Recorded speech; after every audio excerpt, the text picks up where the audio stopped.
Hello everybody, welcome to another mini lecture with incredibly poorly constructed slides filmed with incredibly poor lighting, but that is hopefully somewhat useful to you. Today I'm going to talk about an algorithm called GJK, which is a collision detection algorithm, or part of a collision detection algorithm, which is probably one of the most useful algorithms that I've encountered. And because of certain aspects of the literature, I think most people don't understand exactly how easy it is to throw this algorithm into your game and use it for all kinds of really cool things. So I'm going to try and go over this algorithm today and talk about some of the things that I learned when I implemented it and the process that I went through and so forth. And hopefully give you a really good intuitive understanding of it and how it works and how you can implement it very efficiently without very much effort. Now, first of all, why is the algorithm called GJK? The algorithm is named after the three people who originally invented the algorithm. And the reason it's called GJK is because if you look, the first guy, Gilbert, and the second guy, Johnson, have really easy to pronounce names, and I don't think anyone would feel the need to call a Gilbert-Johnson algorithm GJ. But this last guy here is like Keerthi, which is clearly not a name that most people, at least in the US, would be familiar with. I don't know if that's a common name in some ethnicity, I have no idea. But point being, I think everyone gets scared when they get to there. I know I certainly don't know how to pronounce it. So as a result, people just shorten it to GJK. And, it's unfortunate because it's a really brilliant algorithm and they deserve to have their names pronounced a lot. But hey, at least they get their initials pronounced a lot, and I guess that's good enough. So anyway, let me talk about how this algorithm works. Okay, so first of all, the core of this algorithm is using what's called the Minkowski sum. And technically it uses what I guess most people call the Minkowski difference, but I'm not actually sure that there is such a thing called the Minkowski difference. I think there's just Minkowski sums with negatives, so I'm not really sure about that. I think someone who's more of a math terminologist would be able to say specifically, and maybe on the forums we can talk about what it's actually supposed to be called here. But so I put Minkowski difference in quotes just to highlight that. And what is that? Well, most of you hopefully already know what that is. But in case you don't, I'll talk about it really quickly. The idea is that for certain operations, you can actually do math on shapes. And in a sense, you can say, well, if I take all of the points that comprise one shape, and I do a math operation on them and all of the points that comprise some other shape, then in a sense, I could call that, some kind of math on the actual shape itself. So for example, I've written up here, to create a new shape, AB, ij, I can take all of the points of ai and subtract all of the points of bj. And what I mean literally is I'm going to generate a squared number of points, like I times j number of points, by taking every single possible a and subtracting from it every single possible b, which gives me, a huge number of answers, right? It gives me the number of points in a times the number of points of b answers.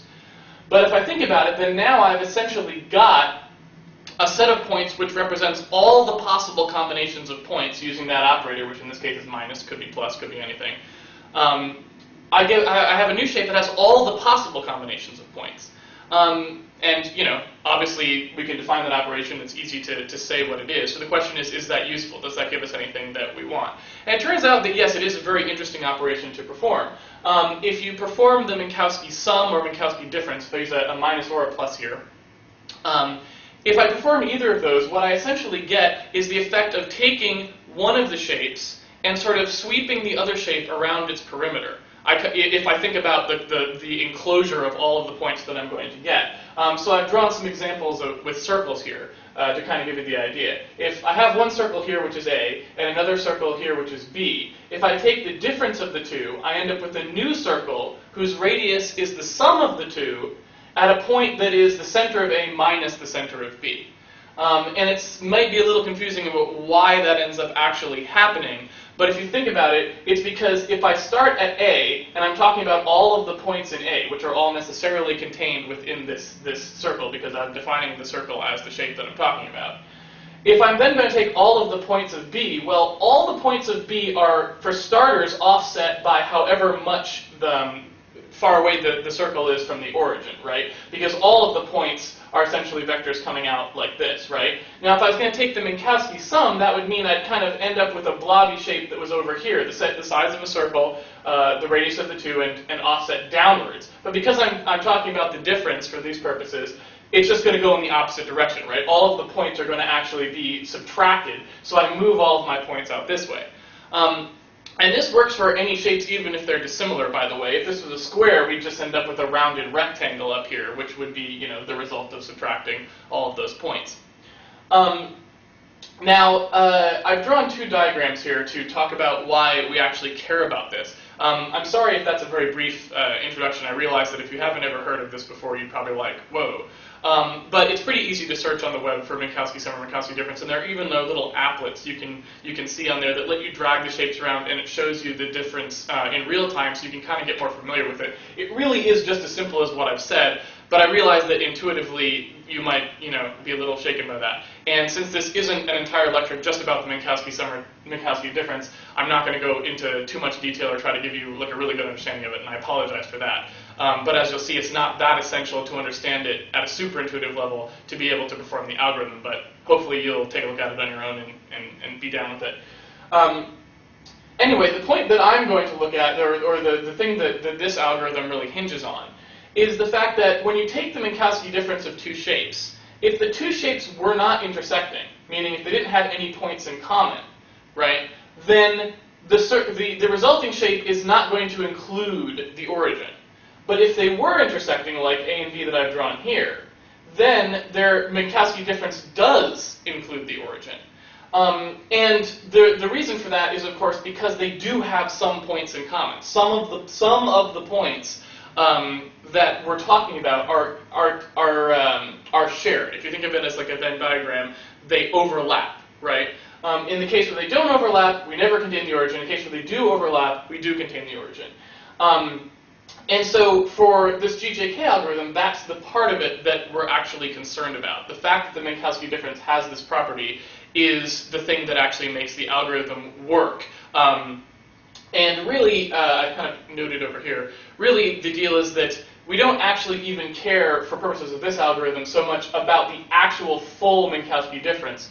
Really, we're only talking about the convex hull of that difference, because this algorithm only works with convex solids. So as a result, we don't actually need to know what all the interior points might have been generated for funky shapes or how that would work. We just care about basically its enclosure. And so that's an important thing to understand, because we don't actually have to think about the entire sum of difference. So, like I said before, the Minkowski difference is just taking all of the points in A and subtracting all of the points in B. And that's easy to compute, certainly, and we can generate all those points. But do we really want to? I mean, that's a lot of work to do. And the question is that actually something that we're going to need for this algorithm? And the answer is no. The algorithm doesn't actually require you to ever explicitly take all the points of A and subtract all the points of B when you're intersecting two shapes.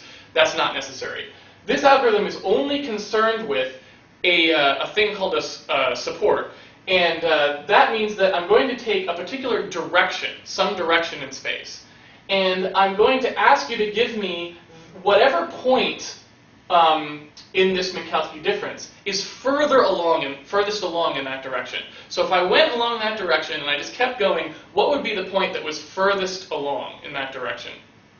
And so in a sense, we're just asking for the maximum dot product with that direction for all of the points that could potentially show up in this AI minus BJ kind of computation for the Minkowski difference. And luckily for us, dot product distributes. So really what we're talking about is we're talking about the maximum of the dot product of all the AIs minus the dot product of all the BJs, right? Because I don't have to pre-subtract them to make that statement. Furthermore, I can change this statement, right, but the little intuition, into this, which is saying that the maximum dot product of all the AIs in that direction minus the maximum dot product of all the B's in the opposite direction will actually give me the same value that I'm looking for. And why is that? Well, obviously, if I'm looking for the maximum in a particular direction of the resulting difference, then I'd want to go as far as I could in that direction on A. And then since I'm subtracting B, I want to go as far in the opposite direction as possible, because then when I subtract it, that will move me as far as I can in that direction, as far as B can move in that direction.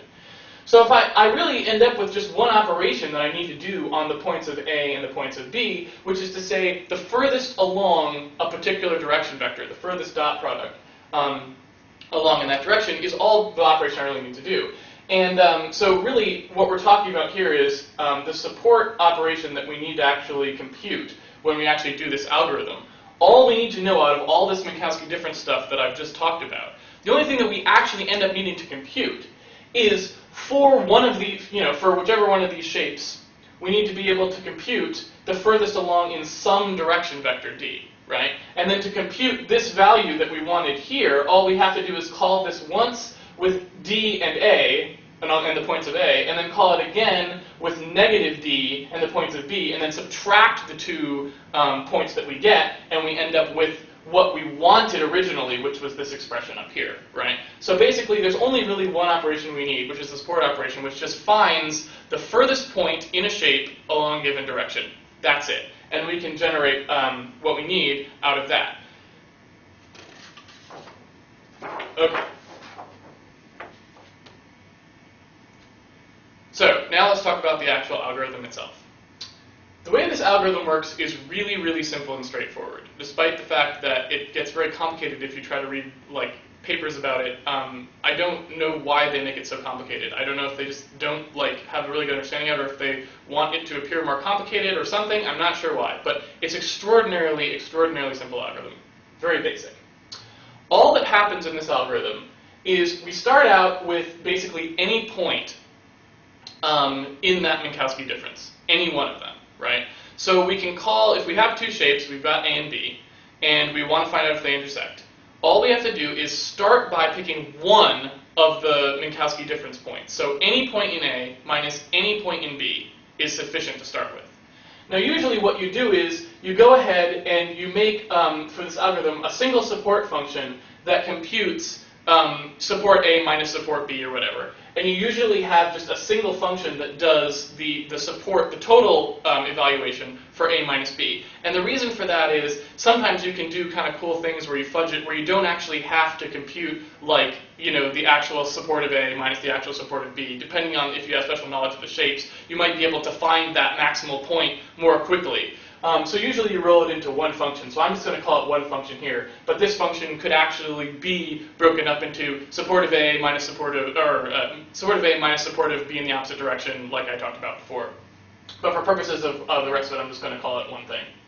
So we can start by calling the support function in any direction we wanted, for example, and get that point, right? And that would be the easiest thing to do for code compactness. But perhaps in terms of getting the answer fastest, you might want to actually pick a point with more intelligence. But usually you don't have to, because it's a very good algorithm at converging. We then take that point, whatever point we got back, which is any point in the Minkowski difference. And I'm using these little cute brackets here to represent sort of a list of points. We put that into our list of points, and we start with a list of points that just contains that one point. We then say that the direction that we're going to search is in the opposite of that. And so whatever direction that was from the origin, we're going to search in the opposite direction. Now, that initializes us, it sets us up. Why do we want to do that? Well, like I said before, if the Minkowski difference contains the origin, then the shapes intersect. So what we want to do is start somewhere in the Minkowski difference and see if we can get to the origin, right? And if we can get to the origin and we can find some points that enclose the origin, if we can basically make a shape out of the points in the Minkowski difference that enclose the origin, that means the origin was in the Minkowski difference, and therefore the shapes intersect. If we find that we can't get to the origin, so we go to the furthest out we can in the Minkowski difference towards the origin, and we still can't get there, the origin is still further away, then obviously the shapes didn't intersect. So we start by just picking any point, we put that in our little list of points, we start by looking in the direction of the origin, and what we're going to try and do in this loop, which is the entirety of the algorithm here, we're going to see if we can build a list of points in this little point list that make like a tetrahedron, basically, that encloses the origin. And if we can't, we failed, there is no intersection. If we can, then there is an intersection. So we do our loop, And our loop is to say that we're going to get a new point, A, which is the support point in the direction that we're currently going, which, like I said before, we're going to search in the direction of the origin here. And when we update our search direction, we're always going to be pointing towards the origin. So we're going to call our support function and get a new point that's in the direction of the origin, and we're going to call that point A. Now, if the dot product of A with the search direction is less than 0, that means that A itself did not go past the origin from where we were, right? Because we had a search direction, we weren't at the origin yet, we're trying to get there, and we didn't get there with our step towards A. If that's true, then there is no intersection, because that means that we went as far as we could in the search direction, and we still couldn't even get to the origin. So from wherever we are, we can't get to the origin, so we might as well just stop. No intersection found. Because there have to be points on the other side of the origin from where we are, otherwise we don't enclose it. So that's our no intersection case. Assuming that that's not true, so assuming that we now have a point that's on the other side of the origin, then we put that point into our simplex, right? So we had our little list of points for our simplex, and we had an initial point in it. Now we've got 2 points in it, and we've made a little line in there. And we're going to call our magical super secret do simplex routine, which is going to update the simplex and the search direction.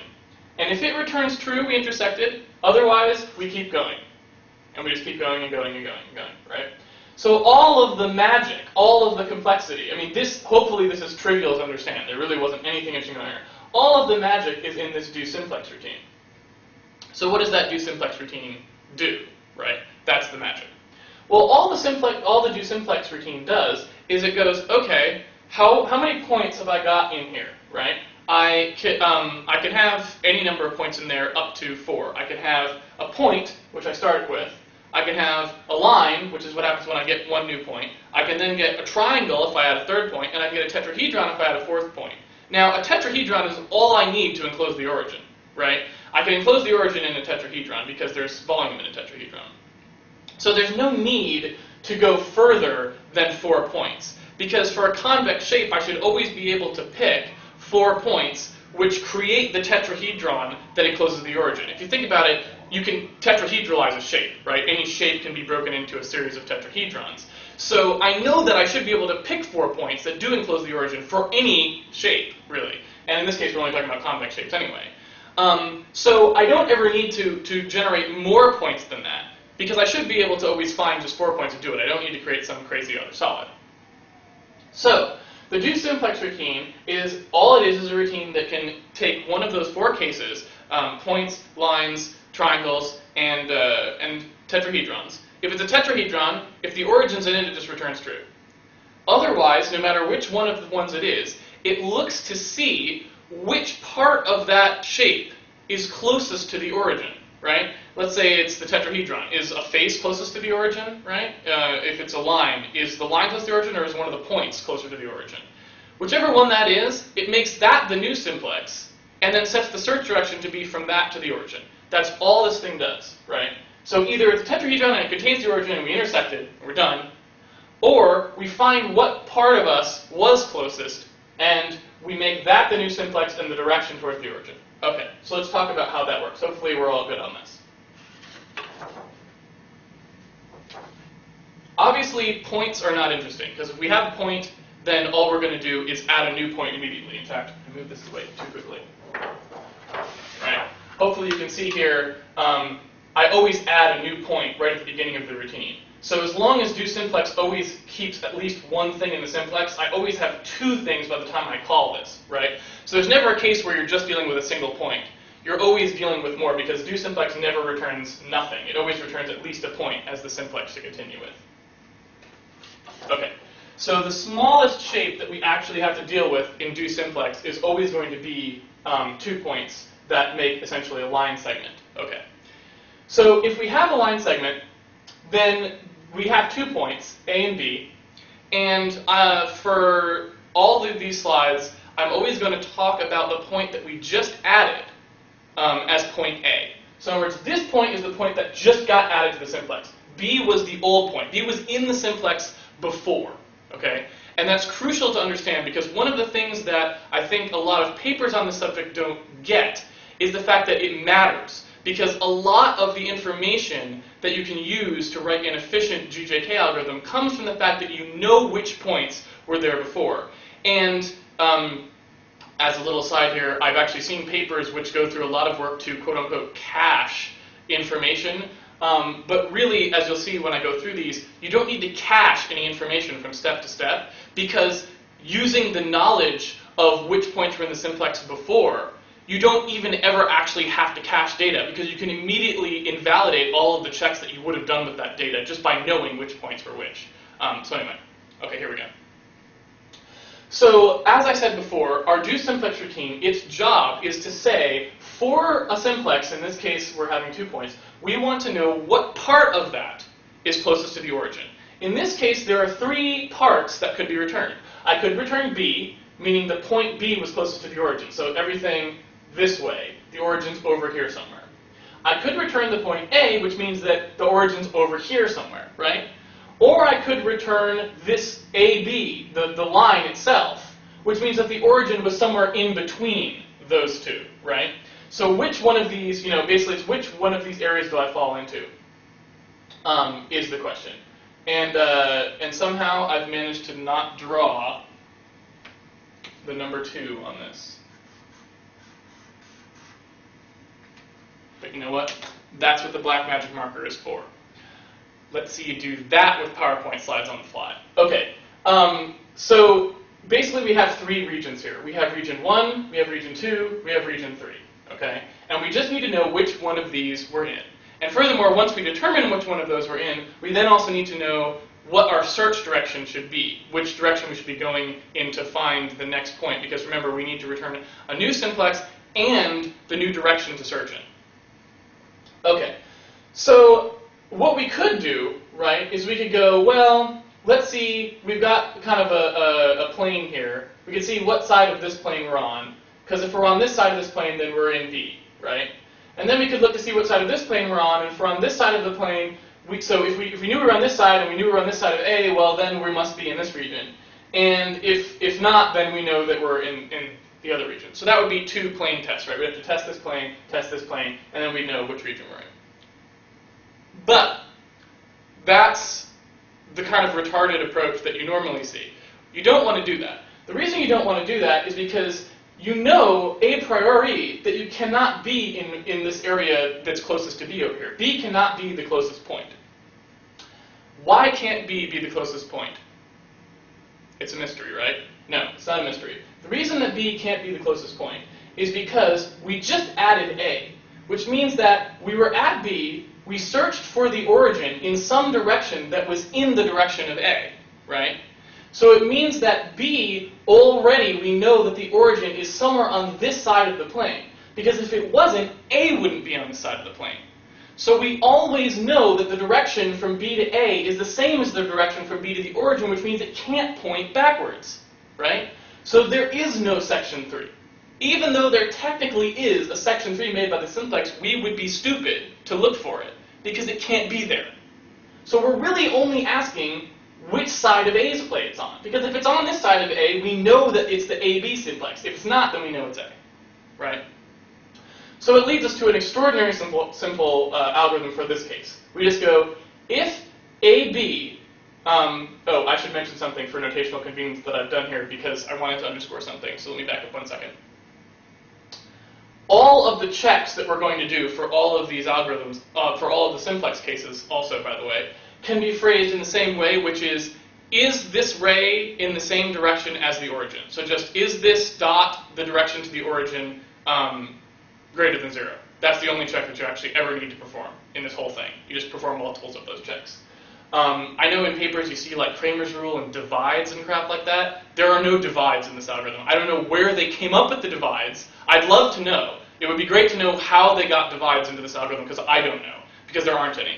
But apparently you can add some divides. So if you want to make it look more academic or something, add some divides, I guess, at some point, if you're into that. Anyway, so what you can do to make the notation easier and the math easier is if all of your rays just pick the new point that's coming in A. If you just make that basically be your local point of reference, and you make all of your rays be emanating from that, So you just do the origin minus A, which is just minus A, and B minus A, then you end up with the line AB and the line A origin, right? AO, if you will. All you ever need to do is just compare things to AO. Is the dot product with AO, meaning A to the origin, is the dot product with AO greater than 0? So when I do the ifs here, they're all just implicitly that. If AB dot AO is greater than 0. So everything is dot AO greater than 0 is the end of all if statements. And when you actually write the code, I just have a little macro, same direction, which just does that. So you just know it all this is if same direction, you know, whatever.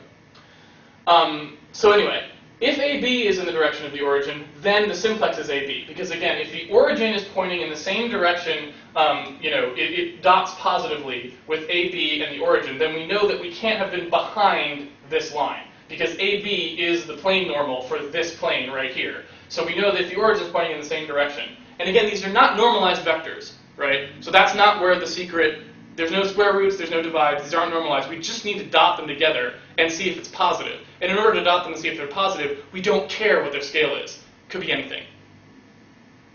So if they're pointing in that direction, then we know that AB is the simplex.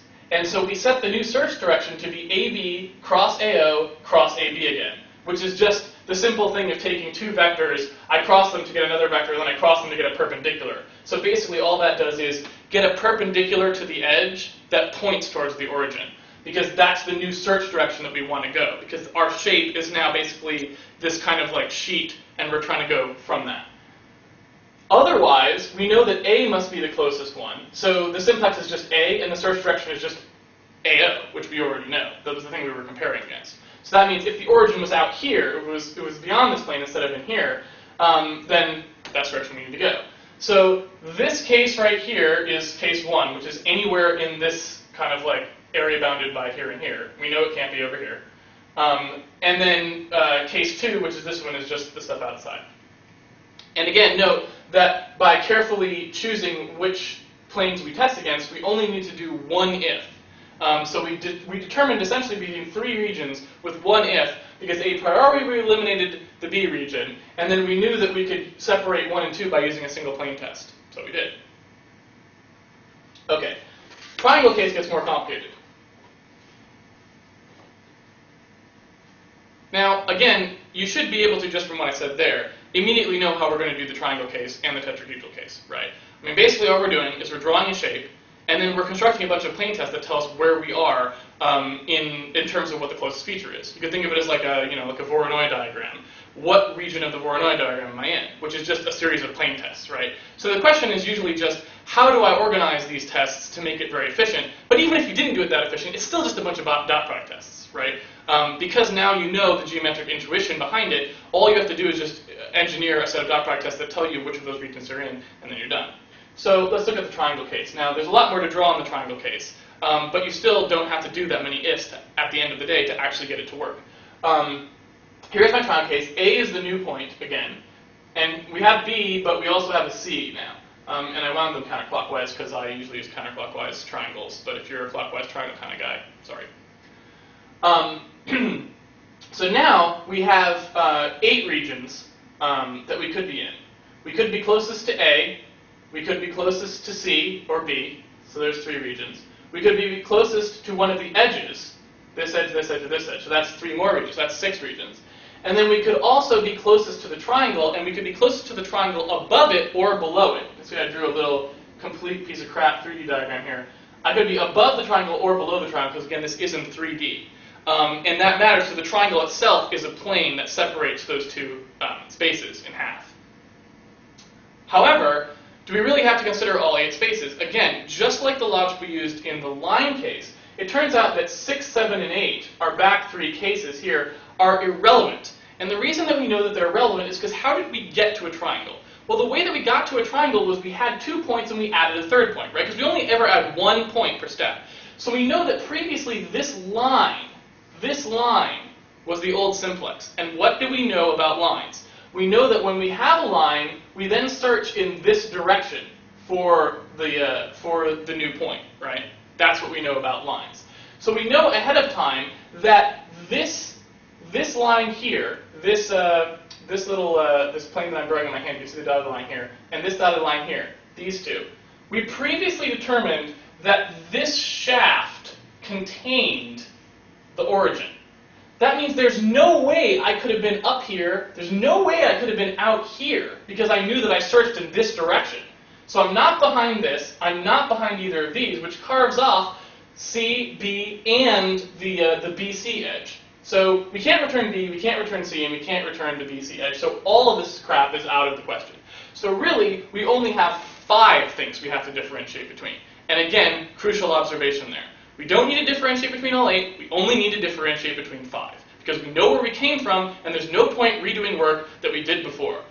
Instead of caching that work, how we just don't do it. That's the idea. And I'm always a big fan of just not doing something instead of doing it more quickly. Because not doing it is always fastest. I don't know who said that, but it's probably Mike Abrash in one of his books or something. I know that's a common quote. But I don't remember who said it.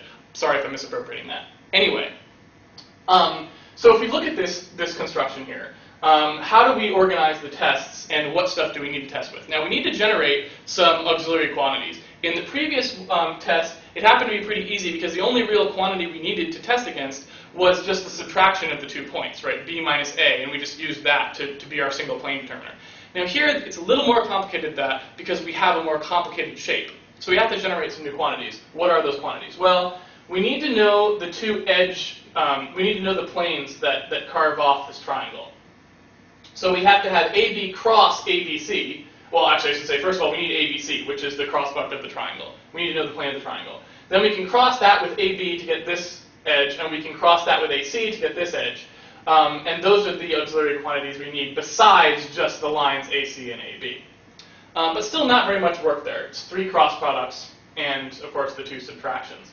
Not a very big deal, certainly. No divides, again, nothing crazy going on there, no normalization, no nothing. Just some subtractions and some cross products, which are not that expensive to do. And then we just organize our plane tests to test them in a number of planes. We start off using ABC cross AC, which is this plane right here. And we could alternatively have structured it to do this one, either way. But you want to pick the edge first, because the edge eliminates the most number of possibilities when done as the first test. Okay, so we do ABC cross AC. Oh, sorry, I did that wrong. We do start with this one. Proving that you can alternatively start with this one, I actually did start with this one. Okay, sorry, this is the edge we start with first.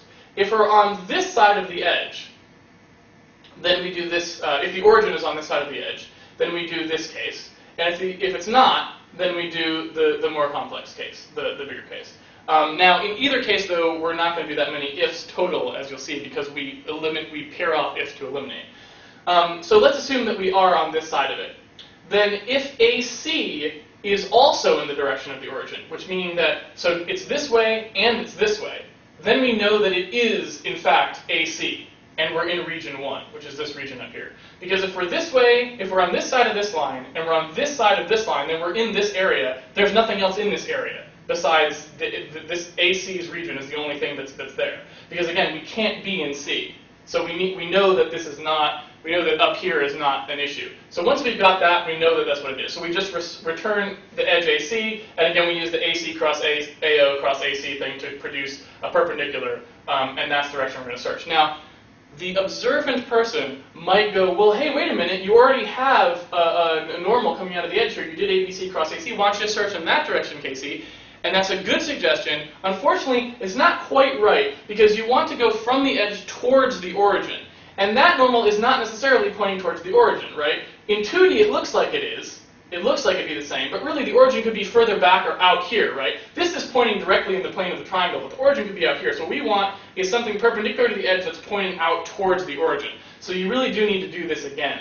I've never tried, I never actually tried doing it the other way, and maybe you could still do it and save the extra cross products, but you'd get worse convergence because you'd be searching not as well, but I suspect it just wouldn't work. I don't know, because you have to build these simplexes to try and enclose the origin. If you're not going towards the origin, you could end up stuck somewhere.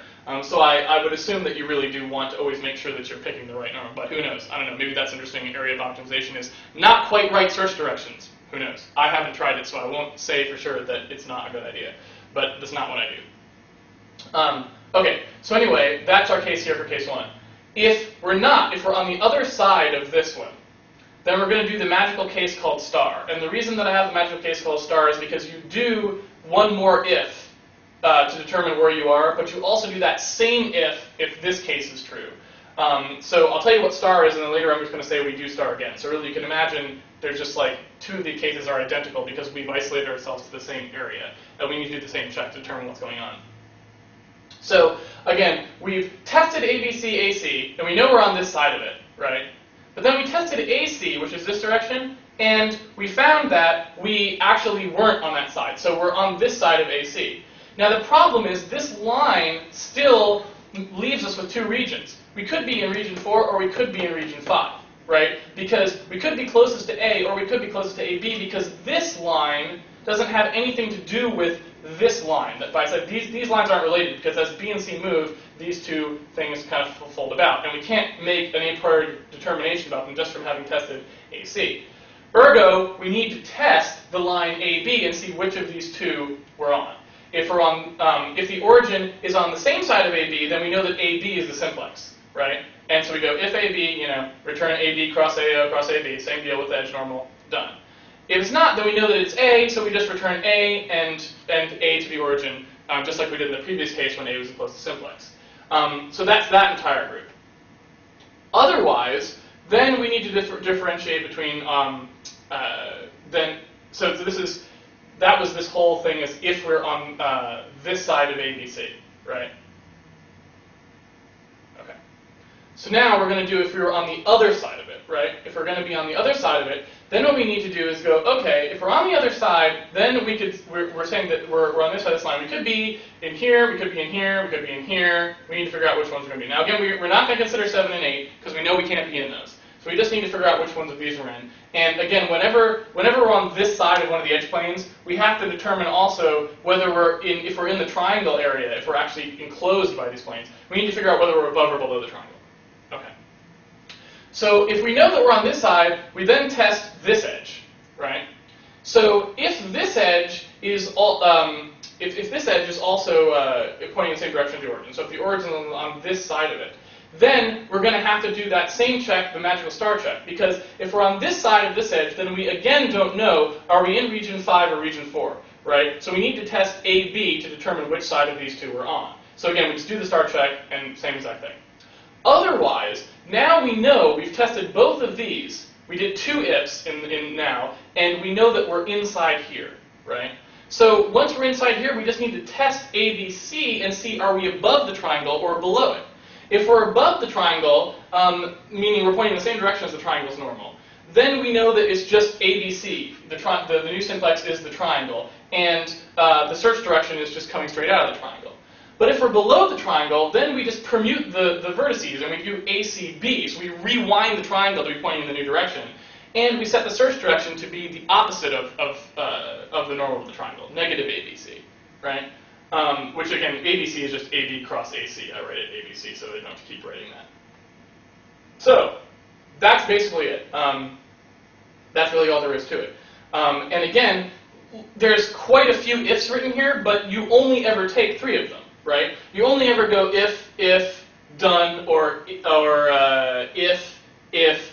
done, or if, done, right? You can always get up to 3 ifs, but never more than 3. So even though there are quite a few ifs written here, there's like, I don't know, 1, 2, 3, 4, 5, and this was in 2 places, so 6. There are 6 ifs written down here, but in actuality, you only ever perform 3 of them, so the actual total number of jumps you're going to do is only that 3, and that's the same as the number of tests. You're only going to do 3 tests as well. You're only going to do 3 dot products.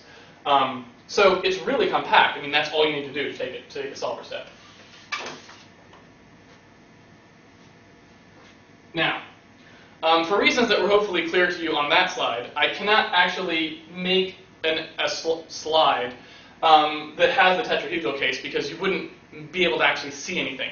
The size of the writing on the slide would have to be too small. So I've summarized it here, and I can post it on the website, the set of ifs. But there's another reason why I didn't put the slide up. So I'm hoping that people won't go look at the series of ifs online. And the reason is as follows. I summarize here what you do on step in the simplex algorithm.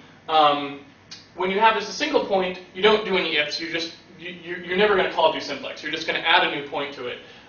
So this is not really the case. Once you have 2 points, then you have to do one if. You have to do the if to determine whether or not the new point you added was closest or whether the edge was closest, right?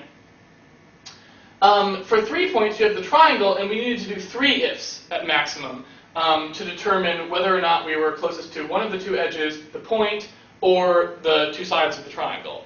And so we did that. Now, with the tetrahedral case, and this is the interesting part, with the tetrahedral case, we have 4 points. And the best I could do when I was doing this originally was 6 ifs.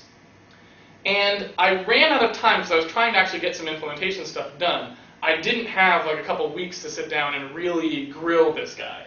And so my implementation uses 6 ifs. And basically all it does is it does 3 ifs to determine which one of the faces, or if you're closest to one, which one of the 3 faces you're closest to. And then it jumps to as if they were just the triangle cases. I'm 99.99999% sure that if you worked it all out meticulously, you could get it down to 5 ifs. Because I'm almost positive that you don't need to check all the planes again when you do this, that you're doing redundant work there. But I just couldn't immediately see it. It was kind of hard with the tetrahedron. So I needed to make some visualization tools or something and kind of construct maybe some things, but I just couldn't get it. It was kind of annoying. So at some point I'd like to do more of that, but what I'd really love is if someone out there who goes and implements this, who has a little bit more time, who's maybe doing it kind of on the side, not necessarily for their game, because on the game, this stuff is so fast already that it's not going to make any difference in your game speed at all. But if you just, for purity, somebody out there goes and sits down and sees how to do the 5 if case, that would be awesome. I would love for someone to figure that out.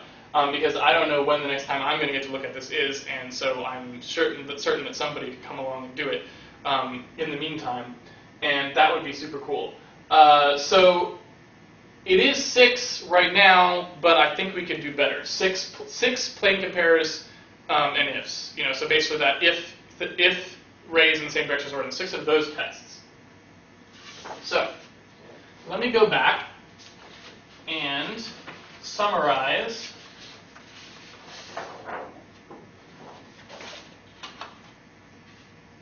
Okay, so let me again summarize the algorithm now that you've seen all of the parts of it, so that hopefully you can get kind of just in your mind know what's going on.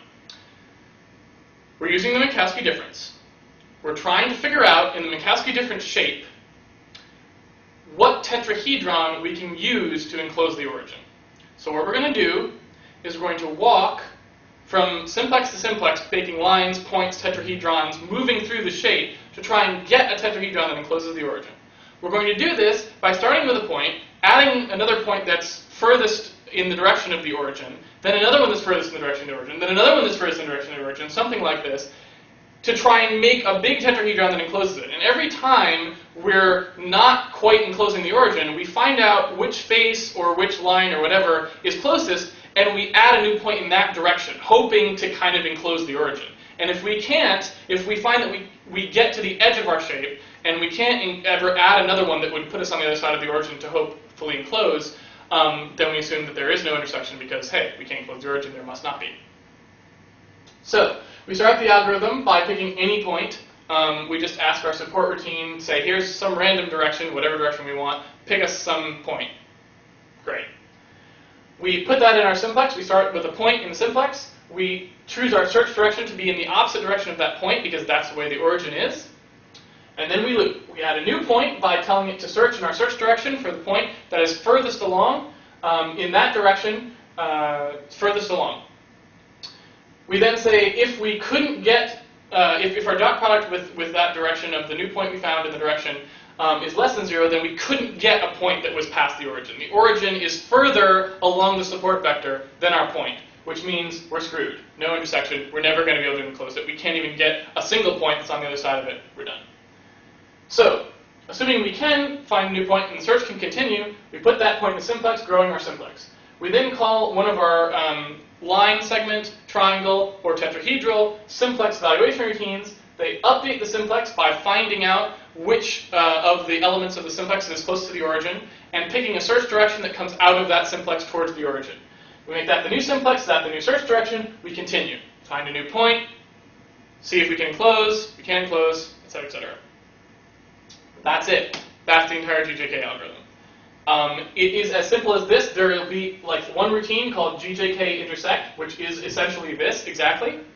There will be 3 routines. You'll probably use a jump table or something, but you can use a switch statement, whatever you want to use. 3 routines for this do simplex thing, which basically says how many points are in my simplex. Call that, whichever one should be, line, a triangle, or a tetrahedron.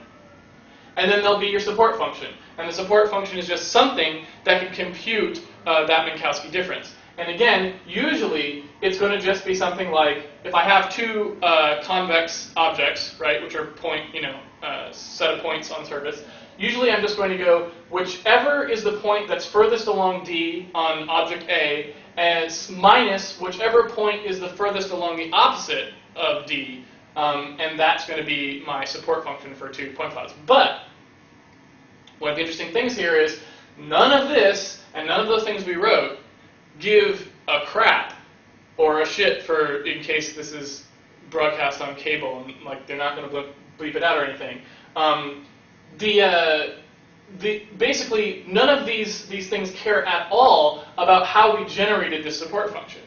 What that means is you can do wild, crazy things in there, right? If you would like to, you don't even have to make these shapes be built out of points or vertices or anything. They could be actual, real analytic spheres, right? Because, hey, we know what point is furthest in a direction on a sphere, right? We can compute that, okay? We can do that with curved shapes, too. Any kind of convex, closed curve shape, same deal. An ellipse, same deal, right? It's no problem as long as you can answer the question, what point is furthest along in this direction? And since the decomposition breaks up into the 2 shapes, we don't even care if the sum of the 2 shapes is easy to find, because we can always find it by just doing the support on one and the support on the other, right? So it's trivial to do analytic sphere versus, polygonal object or something. No problem. And again, it's really nice that it's abstracted in that way because it means that really, for all the different types of pairings you might have, you're only doing multiple of these simple support functions, which are really trivial to write, right? There's nothing to it. So instead of having to write a whole new intersector every time you want like pairs of 2 different types of weird things intersecting, you don't. You just have to write a new support function and it works, which is great. Similarly, you can imagine doing swept volume collision here or something like that. Because as long as the resulting swept solid is still convex, then it's okay. So if you're going to sweep, say, a sphere along a line, then all you need to do the intersection check there is, again, write a support function that finds the furthest point in that direction along the swept object. So again, all of that complexity just hides in here, and you don't have to worry about updating your intersection algorithm to handle potentially arbitrarily cool, wacky things. You could also do things like taking polygonal objects and growing them by spheres. Or, so if you want to do like a region interference thing, like I want to say, show me if this guy intersects anyone if he were 50 units bigger in every direction. Again, trivial to do in here. Just find the original support thing, then add on an additional 50 units in the support direction. That's all you have to do, right? So again, incredibly powerful stuff can be done in here. And I think that's one of the really great aspects of this algorithm is that this is very simple, it's easy to implement, there's really not much to understand. If you understand the simplex walking thing that I talked about, it's fine. All of the cool, wacky stuff you could do can easily go in here without this ever knowing what's going on. All it cares about is that you're producing a valid Minkowski difference there. And there's tons of ways that you can do that. So I think that's a really cool aspect of this algorithm. So that's basically it. I hope that that's giving you a pretty good intuitive understanding, at least as good as I can do without more time to rehearse and get better slides and so on.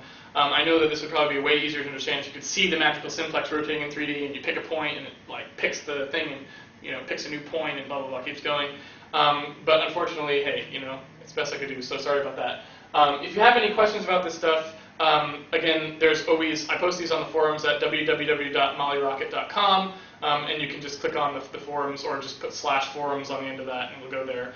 And down in the developer notes section, I always post these. There's kind of a tech notes forum in there that you can go to and you can post questions or whatever you want to talk about in there. Or if I've made some really bad error on these slides that I didn't catch, and one of you who's a GJK guy finds them, please, go up there and post, let me know, and I'll fix it. So yeah, one of the downsides of doing all these crazy slides quickly and doing anything by hand is I never know if maybe I accidentally wrote something wrong and I'm pointing to something and saying something, but what it says on the slide is actually completely not what I'm saying. But hopefully everything was good. So anyway, so go up there and take a look if you have any feedback or want to ask any questions. Otherwise, that's about it. Hopefully you should be able to implement this with really not much trouble. And if there's anything that you run into that wasn't really adequately explained here, just let me know on the forums, and I'll post more of a follow-up on that. Again, important thing to remember is that a lot of the papers on this are completely wrong, like they're just talking about it in a stupid way, making it seem more complicated than it is, and doing lots of mathematical operations that have no real need to be there. And I don't know why that is. I know that kind of tends to happen when maybe somebody does something in a particular way originally and no one ever comes and fixes it. But I strongly suspect that kind of the explanation that I'm giving here is more of the intuitive way that people approach it when they actually are implementing it. So probably people out there who have implemented this in the game project are probably doing something more like what I'm describing, not what's described in the papers. Because I really honestly do not know how you get a divide into this algorithm. I can't even begin to imagine how you would put a divide into the inner loop, because there are no divides. That's just not how it works. They use Cramer's rule to evaluate a matrix of the points, and I'm just not sure why they would choose to go that route to try and figure this out when it's a very simple geometric thing. Maybe the case is if you worked out totally algebraically and never built a geometric model for what's going on, you wouldn't see that it was just the simple plane test, but I'm not sure. So maybe if someone who wrote one of these papers or someone who typically does it that way, that would also be a good discussion on the forums, would be if someone could just maybe say why they chose to do it that way. Was it just a mistake, or if they felt like they're actually getting something from that? Maybe they feel like it's more numerically robust if they do that, for example. I'm not sure. So anyway, that's about it, and hope that was a good introduction. And if you have any questions, I'll see you in the forums. Thanks.